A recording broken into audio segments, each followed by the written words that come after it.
telling you police across Northeast Ohio are already training for the Republican National Convention. A federal grant is budgeting more than $1 million for police overtime. But new at 5, some smaller departments tell us they're worried they'll take a hit when it comes to money and manpower. And Megan Hickey is taking an in-depth look at their concerns.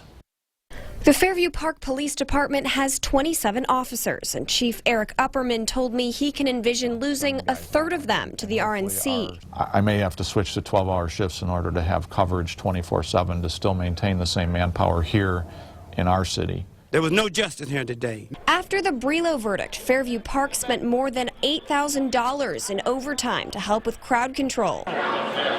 National security expert Tim Dimoff told me that's nothing compared to the hours needed for the RNC. Overtime and the collective amount of hours will be a tremendous cost factor. Upperman told me a federal grant will cover about 70 to 80% of the cost, and the rest will put a dent in the overtime budgets of smaller departments like his. For us, it would be more of a hardship, I think, for the 12-hour shifts. To put this into perspective, Tampa and surrounding departments spent more than $2.3 million in police overtime at the last RNC. And Dimoff warns that this year's campaign, which has already seen clashes with protesters, will put an even bigger strain on security in Cleveland. It probably is a bigger issue because you've got more sophisticated radical protest groups who do a lot more than just carry signs.